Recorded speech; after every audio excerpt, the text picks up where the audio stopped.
Ya, Bang Hodi, selamat malam.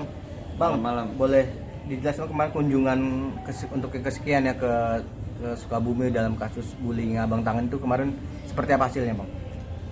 Jadi kemarin saya ke sana untuk mewawancara juga, bukan wawancara ya istilahnya, meminta dukungan lah kepada orang tua yang pemerhati bullying ya. Ya alhamdulillah mereka memberikan dukungan karena perjuangan untuk mengatasi bullying ini nggak bisa sendiri-sendiri korban. Jadi harus secara bersama-sama dengan orang tua walaupun yang anaknya belum dibullying ya, karena suatu saat bisa aja hal ini terjadi kepada anak-anak mereka. Itu pertama. Yang kedua juga kami mendapat undangan untuk gelar perkara hari Rabu minggu depan dari Polresta Sukabumi. Dan dalam hari yang bersamaan kami juga mengirim surat untuk menolak gelar perkara dulu karena masih banyak yang belum diambil keterangan oleh pihak Polresta Sukabumi ya, dan masih banyak bukti-bukti yang belum dikumpulkan oleh Polresta Sukabumi. Misalnya kami butuh digital forensik terkait CCTV dan handphone para pelaku. Yang kedua, banyak saksi-saksi seperti siswa yang ada di sana, orang tua yang ada di sana, dan juga guru yang ada di sana, masih banyak yang belum diambil keterangan. Nah, oleh karena itu kalau gelar perkara dilanjutkan, akibatnya akan merugikan kepentingan klien saya gitu. Kita bisa bayangkan kalau gelar perkara itu unsur pidananya kurang, tentu kan yang pelapor di SP3 nanti ujungnya ke sana. Nah, kami tidak mau, oleh karena itu kami menghimbau mengajukan permohonan kepada Polresta untuk mengambil saksi-saksi yang belum diambil keterangan, dari saksi dari siswa, dari orang tua maupun dari guru. Begitu. Yang kedua ya CCTV sama HP mereka juga harus digital forensik. Nah, oleh karena itu saya berharap permohonan kami ini dikabulkan oleh Polresta Sukabumi. Apabila tidak dikabulkan, kami juga sudah membuat surat permohonan perlindungan hukum untuk menarik kasus ini ke Mabes Polri aja lah, supaya lebih netral. Ya, karena kami khawatir ada tekanan-tekanan tertentu nih, tanda kutip ya, terhadap mereka yang akan kita proses hukum ataupun yang melakukan proses hukum. Takut ada tekanan-tekanan tertentu, oleh karena itu membuat surat permohonan perlindungan hukum agar kasus ini diperiksa di Mabes Polri. Bang, digital forensik sama CCTV itu kan berkaitan dengan sekolah. Nah, gimana dari pihak sekolah? Apakah Abang melihat ada tindakan kooperatif dari pihak sekolah sendiri, Bang? Nah, kemarin juga kan saya mengutus orang ke sana, tapi ya banyak mereka nggak hadir, diserahkan kepada pengacaranya sih. Diserahkan kepada pengacaranya oleh pihak sekolah, sehingga mereka tidak mau ada teman wartawan mau mengambil gambar atau mau wawancara juga tidak bisa. Samping itu ada kawan saya juga, jadi agak sulit ya. Jadi memang harus menunggu pengacaranya aja. Berarti ada kemungkinan dari pihak sekolah menutupi kasus ini dong, Bang? Ke arah sana ada gak, Bang, dari Abang sendiri melihatnya? Ya, dugaan ke arah sana sih ada, dugaan ya. Ke arah sana ada untuk menutupi kasus, karena demi nama baik sekolah kan sebetulnya. Dan mayoritas sekolah di Indonesia juga kalau ada korban bullying mungkin juga akan ditutupin demi nama baik sekolah. Nah, ini jadi hambatan, merupakan hambatan bagi masyarakat atau bagi orang tua murid kalau anaknya jadi korban bullying, sehingga susah untuk mengungkap kasus tersebut. Bang, sebelumnya ada komunikasi nggak atau bentuk simpati dari orang tua pelaku terhadap orang tua korban? Artinya bertemu langsung gitu, prihatin dengan kejadian yang dilakukan. Ya, orang tua korban justru melindungi anaknya yang saya lihat selama ini. Bukan untuk mengakui kesalahan, tapi melindungi anaknya. Maksudnya meminta maaf nggak orang tua pelaku ini terhadap orang tua pelaku terhadap orang tua korban? Tidak, yang minta maaf justru anaknya. Anaknya pertama minta maaf, ya. Tapi 3 hari kemudian pada saat diproses polisi berbeda semua tuh suaranya. Yang tadinya A jadi B jadi C. Nah ini Pelakunya diduga berapa orang sih, Bang? Maksudnya untuk ini? lumayan ya. Kemarin yang sudah dapat penetapan pengadilan itu 2 orang. Tapi yang banyak bukan mahasiswa, dari orang tua, dari guru, oknum-oknum guru nih banyak terlibat. Dan bahkan yang anehnya lagi ada tim anti bullying tapi yang dibentuk oleh sekolah, tapi pesertanya adalah mereka-mereka yang terlapor di kepolisian. Nah aneh ya. Mitanya dari Iya, yang terlapor di kepolisian padahal mereka itu pelaku bullyingnya, jadi dibikin anti bullying. Tapi pelakunya mereka yang kita laporkan di kepolisian.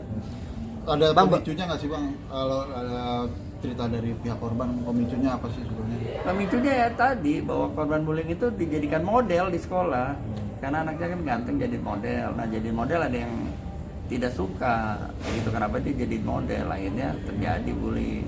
Bang, beberapa waktu ya sebelum juga ada kasus bullying sama, dan mereka itu ternyata seperti gangster dalam sekolah. Nah, di kasus Abang ini kemungkinan ke sana ada gak Bang gangster dalam sekolah yang pelaku-pelaku bullying ini Bang?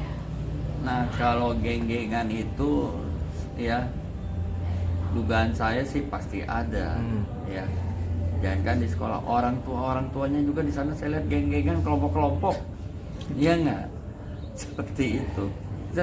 Sekarang gini ya, klien saya itu buka kafe yang pasarnya itu 80% etnis tertentu. Pada saat etnis tertentu ini dipermasalahkan, kafenya pelanggannya hilang dari etnis tertentu. Akhirnya sekarang agak ini juga ya, agak berat kafe itu berjalan. Nah, tapi apa penyebabnya itu kan perlu didalamin lagi ya. Apa betul karena etnis tertentu atau bukan? Tapi menurut informasi bahwa tadinya pangsa pasarnya adalah etnis tertentu, kalau makanannya berbeda-beda, kualitasnya juga yang terbaik. Setelah kasus ini, ya mereka itu tidak datang ke kafe sehingga tentu saja cash flow kafe terganggu kan.